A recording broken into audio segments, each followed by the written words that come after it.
Baka may i-add ka pa.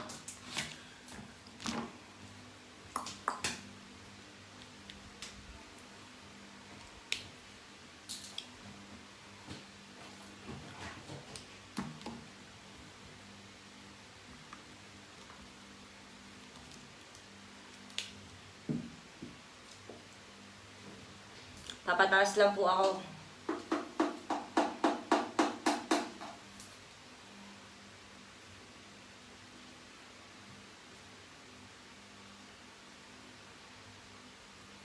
Hindi po ako nandito para makipag-away. Gusto ko lang pong laruhin. Kung ano po yung sinabi ni Jelay Andres sa live niya. Nandito ako sa CR. Please lang, sana tumaas pa po. Sana makita niya. This is reply ko to sa live mo kanina. Halos ngayon lang, kaka-end lang.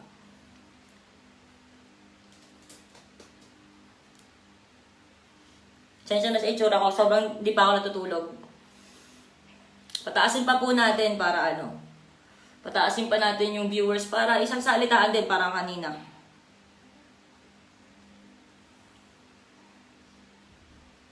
Yes po, kabilaan po yung live kasi ang nangyari po, nag-post po kanina, sorry nag-name drop ako kasi gusto ko ng klaro kasi alam ko sa sarili ko yung sinasabi ko katotohanan. Nasa sa inyo po kung gusto nyong maniwala o hindi, pero dahil gusto ko ng katotohanan, nag-name drop po ako. Ito pong live po ngayon is para sagutin po yung mga tanong at mga sinabi po ni Jelay Andres.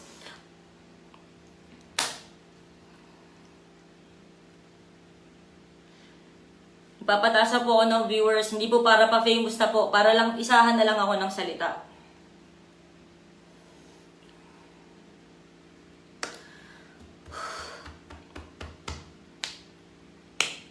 Kaya siguro okay naman na yan. So ngayon, nag-live po ako kanina at kinuwento ko po yung mga natandaan ko at gusto ko pong laruhin na lahat po ng sinabi ko doon ay katotohanan lang. Sobrang lahat yon katotohanan lang, wala pong halong pagdagdag, walang halong pagbawas, lahat po yun lang. So ganito po yung nangyari. Sinasabi ni Jelly kanina na, bakit ikaw yung biktima dito? Kasi kung papanoorin niyo po yung live ko, wala po akong sinabi na biktima po ako dito. Ang ginawa ko lang po, nilabas ko lang po yung totoong nangyari.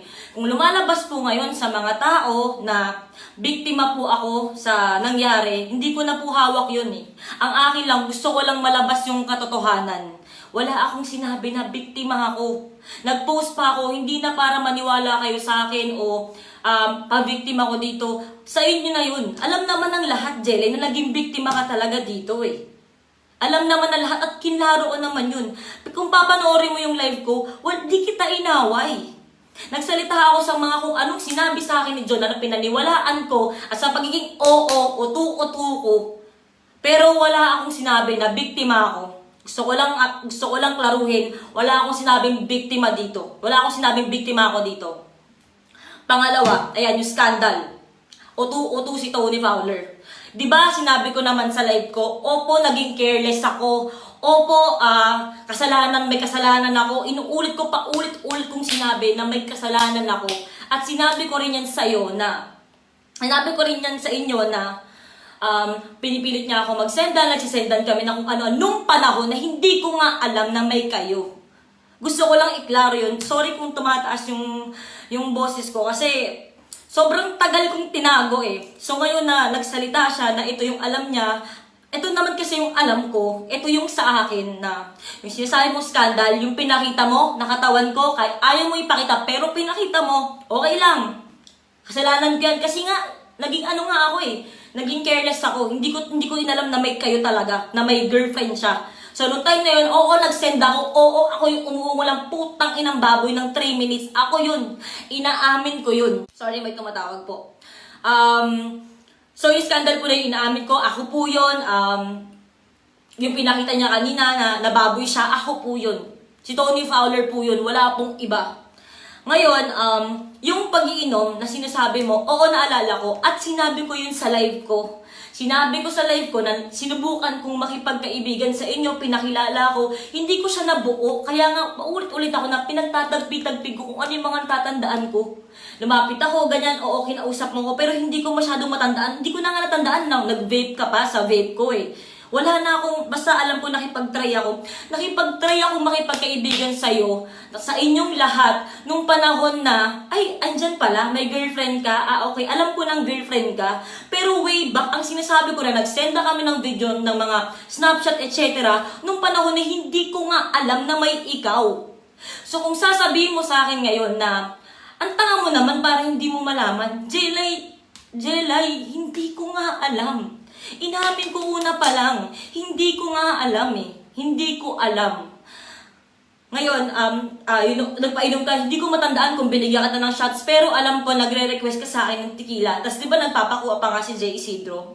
So ang ginawa ko, kuha ka ng isa pa, babayaran ko pa, di ba? Kasi nagtatry ako makipag-friends, kasi nga mali ako na, ay, shit, may girlfriend pala siya, ay, ang bait pala, ganyan. Hindi nangyari na nakipagkaibigan ako sa ngayong gabi, at kinabukasan, nung nahuli mo yung video, sinend ko yun sa kanya nung araw na yun. Nag-send ako nung dati, nung wala pa nga akong alam, nung nag-snapchat kami, yun yung katotohanan, Jelay. Yun yung sinasabi ko kanina sa live ko, at yun ang katotohanan.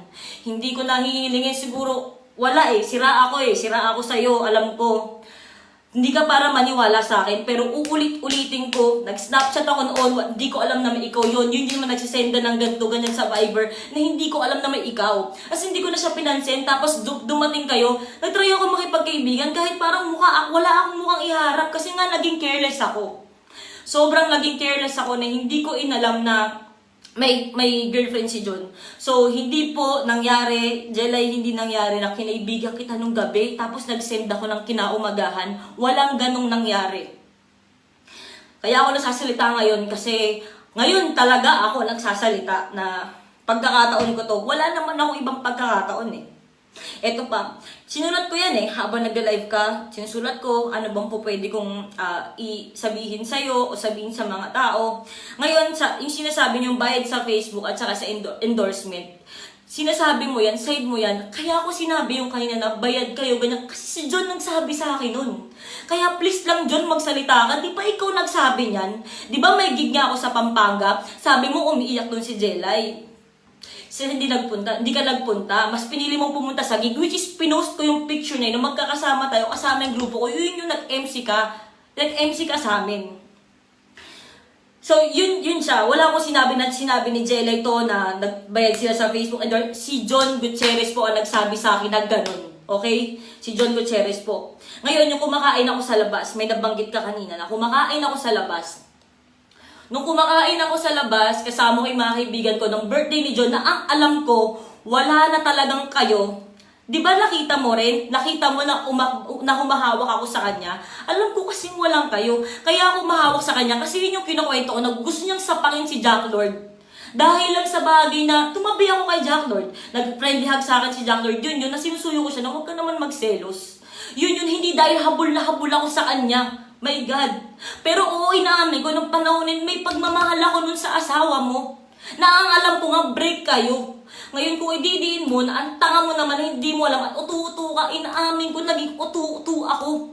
Yung life ko, inaamin ko dun, sobra na utong-utu ako nung time na yun, sobrang tanga ko, para maniwala sa lahat ng sinabi ng asawa mo.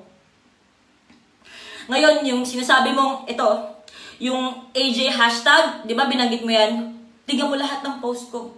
Wala akong hinashtag na ganyan na nickname ng asawa mo. Wala akong hinashtag na ganyan. Angel's Burger, oo. Diba? Pinost ko pa nga yun. Pinahashtag din ng asawa mo nung panahon na yun. Wala akong hinashtag na ganyan. Gusto ko lang klaruhin. Gusto kong tignan ng post. Wala talaga. Wala. Ngayon, ganito, nung time na binidyohan mo ko, na ang alam ko, break na kayo at magkasama kami paglabas ng Aubrey na hindi ko alam na nandun ka, oo, sige, nakita mo kami nun. Hindi mo kami sinundan sa Makati. Sinundan mo kami sa Philinvest. Correct ko lang. Isa pa, yung sinasabi mo na nagpunta ako sa condo nyo, hindi ako nakapasok sa loob.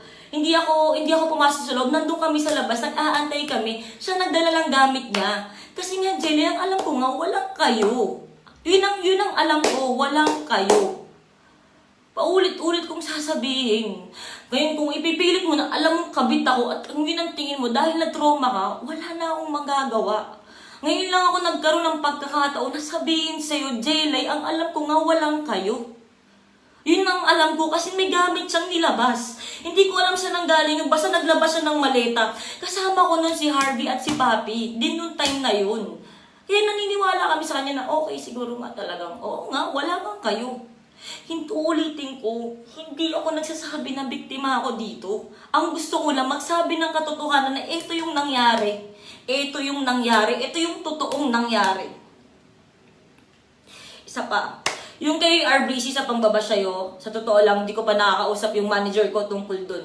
Pero, ang dami nagsasalita na, sige, Jelay, sasabihin mo sa akin, Jelay Andres na, never akong nag-ano sa'yo, never kitang pinost sa Facebook, never kitang pinaringgan, never kitang ganyan. Kakapost mo nga lang, di ba, na pokpok na Aubrey. Sino pa ba yun? Tapos, nanggaling din sa bibig mo ngayon na yung pinagpalit sa'yo ng asawa mo, is yun yung pinopost mo. Tinatawag niyo ako sa kung ano-anong pangalan eh, di ba? Nagpo-post ka pa nun, I can make you smile with my clothes on, ganyan. Lahat. Alam mo yan eh. Alam mo yan, nagpatama ka din, nagpapatama na lang din ako kasi hindi na ako, kasi nung panahon na yun, aaminin ko sa'yo. Nung panahon na yun, hindi ako makapagsalita kasi sobrang takot ako na wala namang maniniwala sa akin. At sinabi ko yan sa live ko kanina, na wala namang maniniwala sa akin.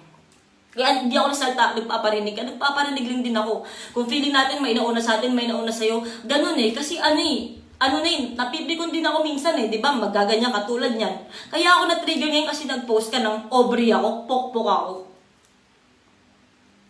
So, siguro may nagsalita sa RBC page na wala akong alam sa post ngayon ni RBC sa totoo lang, na ganyan ka, ganito ka, ganyan. Baka kasi siguro dahil ginamitan mo din ako ng pangalang Aubrey, di ba? Nang wala ka din namang alam sa akin. Ngayon, yung February 2019, gusto ko pong laruhin. Tulad nga ng sabi mo kanina, hindi mo kasi pinanood ng buo yung live ko. Doon ako nag-explain. Sana pinanood mo dahil doon ko talaga in-explain na talagang walang nangyari. Wala akong ginawang masama. Hindi ako para makipag-agawan sa asawa mo. Hindi ko yun ginawa. Yun sa part na yun, hindi talaga. Sana naman kasi, John, putang ina, magsalita ka na. Nakakagigil eh. Mark Maglasang, magsalita ka na kasi. Putang ina mo naman, pare. Yung sinasabi mo na magkakonsyaba kami ni Mark, walang ganun. Walang ganun, Jelay. Maniwala ka sa akin, nananahimik ako dito. Umutang lang ako kay Mark, sabi ko, tol, may pera ka ba dyan? Ganyan, ganito, mapapautang mo ba ako? Pinautang niya ako. Yun lang, ganun. Tapos nagulat ako, nandyan yung asawa mo. John Gutierrez, putang ina, magsalita ka na kasi nanggigigil ako eh. Kasi alam ko ngayon sa sarili ko yung totoo. Sanang maramdaman nyo. Isa pa, yung inaantay ko, yung relasyon nyo na maghiwalay. Uulitin ko. Nakita mo naman sa post, di ba? Si John na nagsasabi na antayin ko siya. Ako si Gaga nga eh. Utu-utu nga ako. Ilang beses kong pinaulit-ulit. Utu-utu nga ako. Naniwala nga ako. Diba? Inamin ko, Jelay, na may kasalanan ako. Paulit-ulit ako sa live ko. Sana panoorin mo. Panoorin mo na inamin ko na may mali ako at utu-utu ako at tanga-tanga ako. Nung time na yun, 2016. Isa pa, hindi ako nakipag-agawan kay John. Yung minessage siya sa akin na mahal niya ako, ganyan. Siya yung mismo nagsabi nun. Ngayon, kung bobo ako na naniniwala ako dahil yun yung sinabi niyang statement sa akin, wala yan, tanga ko eh. Ang tanga ko nga, ako nga yung mali. Kasi dapat alam ko yun, di ba? Kasi hindi eh, pinaniwala niya ako, ang galing mo nga, John eh. Yung sinasabi mo na, bakit niyo ako binabash? Ba't kita binabash? Dapat, di ba si John, panoorin mo naman yung live ko. Wala naman akong sinabi tungkol sa'yo. Ang sinabi ko, puro tungkol sa katotohanan lang kay John. Yun lang sinabi ko. Wala akong sinabing tungkol sa'yo. Wala. Kasi alam ko, nasaktan ka eh. Di ba? Nasaktan ka. Isa pa. Diba, tulad yan. Ulitin ko, nakalagay kasi dito eh. Tinake down ko talaga. Tinake down ko. Tinawag mo akong ahas. Ikaw nagsimula ng post, di ba, ng parinigan na magpapalakas ako, nag-gym ka pa. Kalatin sa Google na mga ano ka ng ahas. So ako naman, di ba, dahil nga bobo ko nun, di ba, nilive ko kanina eh. Baka nga talagang kayo pa. Naniwala ako eh. Naniwala ako na walang kayo. Paulit-ulit ako. Paulit-ulit ako. Nung time na yun, oo, putang ina, ako yun. Ako yun. Ako yung pinakita mo kayo na ako yung baboy. Pero nung time na yun, tang ina, hindi ko alam na may ikaw. Hindi ko alam. Isa pa. Puro katotohanan lang to. Katotohanan lang. Yun. Tulad na nga sinabi ko dito. Hindi mo pinanood ng live yung video. Hindi mo pinanood ng buo yung live ko. Sana napanood mo na hindi kita tinitira. Ang tinitira ko yung pagsisinungaling sa akin ng asawa mo noon. At tinitira ko yung hindi siya nagsasalita ngayon sa katotohanan. Mark Maglasang. Tol, tumawag ako sa iyo kagabi. Umiiyak ako, di ba? Anong sabi ko sa'yo? Tol, putang ina naman, walang bayad yan si John. Magsalita ka naman para sa akin, kaibigan ba kita? Uulitin ko, sabi ko sa live ko kanina, anong sagot ni Mark? Tol, pag hindi ko ba ginawa yan, kaibigan mo pa rin ako. Tahimik na lang ako. Wala naman kasi nagsasalita eh. Walang nagne-name drop. Ako na nagkaroon ng bayad para sa sarili ko. Isa pa, yung last ko, oo, alam ko na-depress ka. Na-depress ka. Nakita ko yun. Nakita ko. Pero ako, ayoko magpagtaasan kung sinong mas depressed o what. Pero Jelay, sinaktan ko yung sarili ko. Hindi ako nagdadrama. Kanina yung naiyak ako. Kasi ang sakit, kailangan kong balikan din. Kung baga ikaw, trauma mo yun. Ako din binalikan ko eh. Kailangan ko ikwento. Kaya naiyak ko kasi talagang sinaktan ko yung sarili ko. Walang kapekean yun. Walang pagpapaka-fame whore. Wala, sinabi ko. Ngayon, isipin mo, di ba iminom kami noon ng NC? Tapos yung nangyari, di ba pinatatukan niya? Yung sinasabi mo na, kaya ako naglaslas dahil pinatatukan niya? Hindi totoo yun. Kasi putang ina, ito aaminin ko na yung totoo. Putang ina! Puro yakan sa putang inang live na to. Aaminin ko yung totoo. Tulad ng sabi ko kanina. Parang kaya ako naramdaman na putang ina. Gusto ko nang mamatay. Dahil putang ina.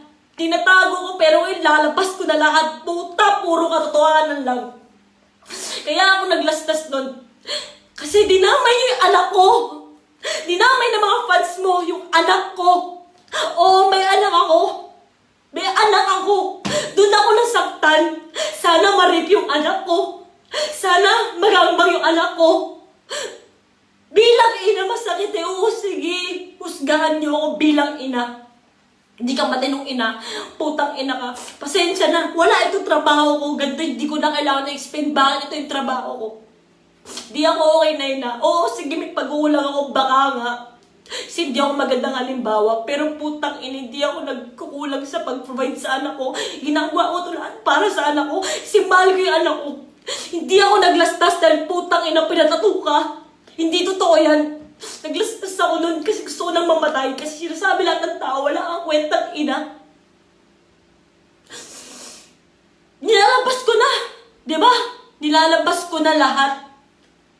Kaya ako naisip at na-depress ako nun dahil sa anak ko. Alam ni John yan. Sabi ko, John, magsalita ka naman. Kahit di na para sa akin, tol. May anak ako, tol. Iniyak ko rin yan kay Mark kagabi. Sabi ko, tol, may anak ako naman. Parang awa mo na magsalita ka naman. Pero wala. Wala eh. Di ba, XB sila eh. Tropa sila. Sige lang, tol. Sige lang. Sorry talaga, hindi din ako, alam ko si Jelay din, hindi niya ginagawa magpaawa o humingi ng simpatsya. Hindi rin ako humingi ng simpatsya sa inyo. Sadyang nadadala lang din talaga ako. Pasensya na. Isa pa. Yung sinasabi mo na nag-uusap kami na magkikita kami, Jelay walang ganun. Jelay walang ganun. Nagtanong ako sa mga taga Las Piñas kung pwede ko bang kunin yung CCTV. Hindi daw pwede kasi wala namang crime or etc. shit. Kaya kung sino mang nanonood dito na tiga sa Las Piñas, tulungan niyo ako. Sana makuha ko yung CCTV para siguro pag napakita ko sa'yo, baka mawala yung trauma mo kahit papano. Baka tulong man lang na hindi, wala akong ginawa. Na wala din ginawa sa akin yung asawa mo. Nagpunta siya, wala akong ginawa. Isa pa. Ah, sorry. Isa pa. Uulitin ko, nagpakilalang single nun si John na wala nang kayo. Uulitin ko lang, paulit-ulit lang na nagpakilala siya nun. Oo, sige Jelay, naging utu-utu ako. Oo, sige Jelay, naging tanga-tanga ako. John, alam mo lahat ng kasinungalingan mo. Lahat ng sinabi mo. Alam mo lahat yan. Sana magsalita ka naman. Isa pa.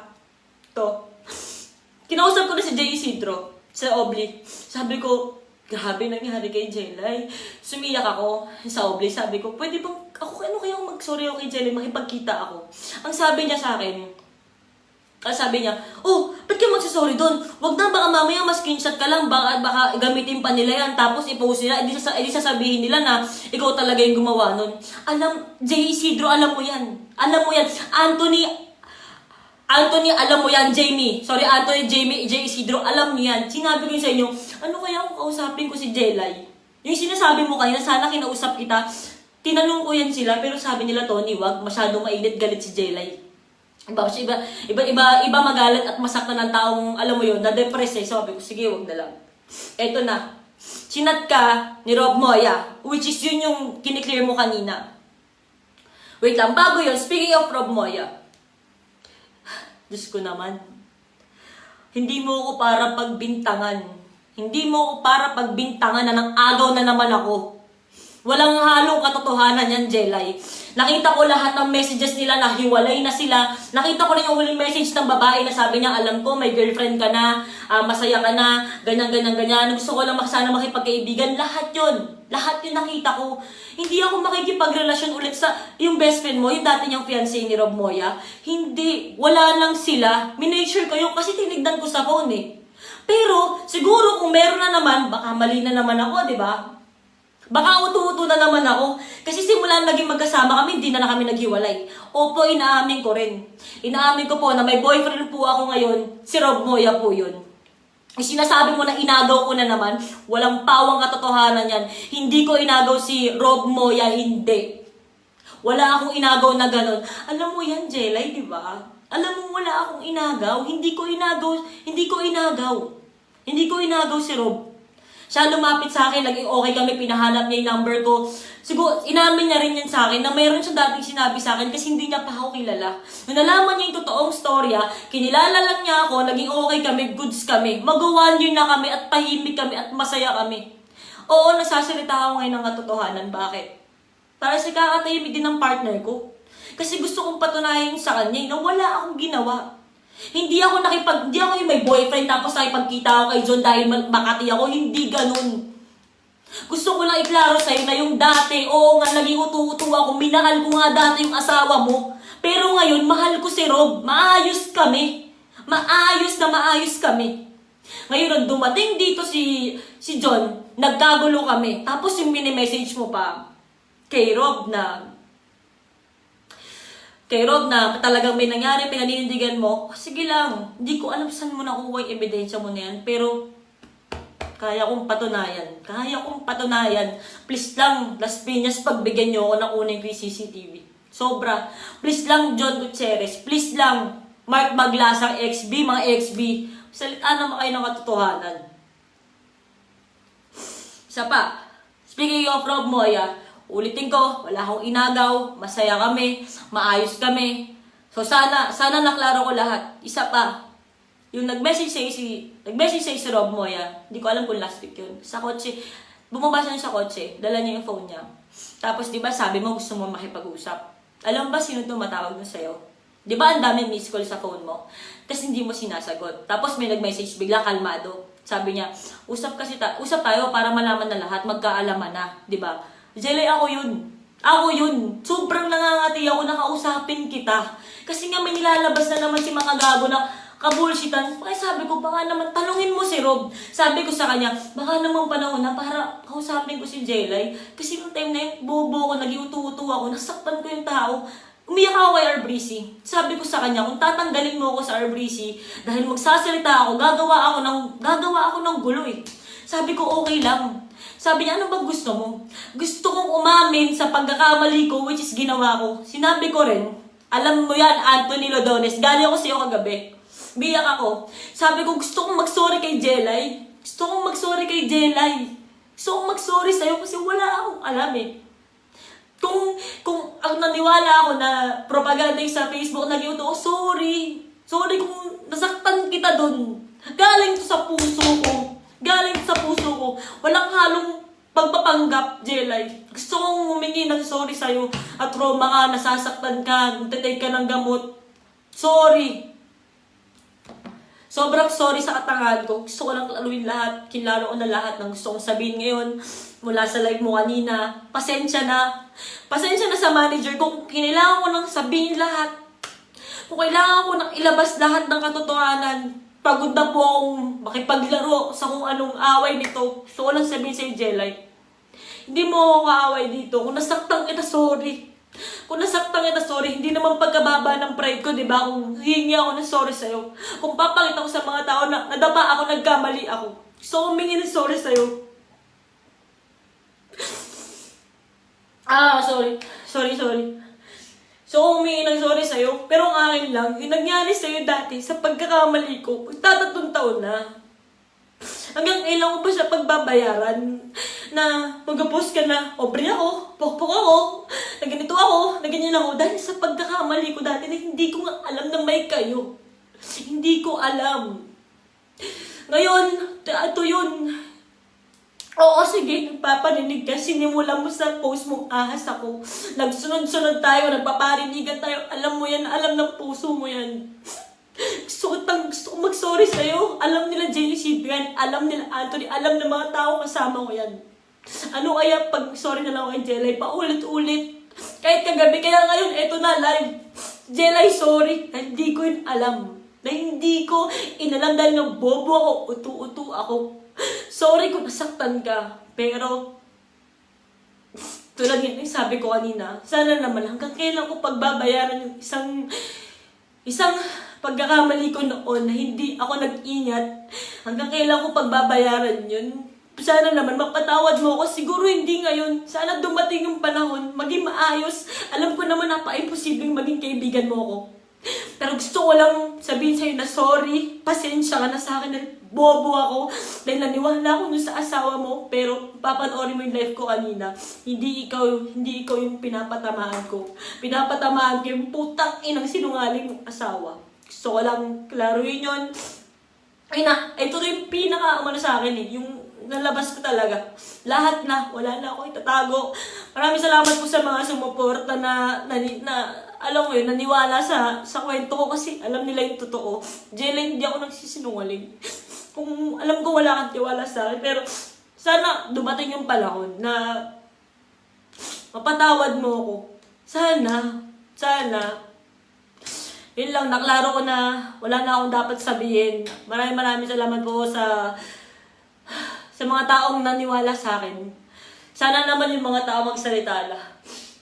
Maraming salamat po. Wala din po akong plano mag-delete ng live. Maraming salamat po. Yun lang. Jelay, I'm very, very sorry.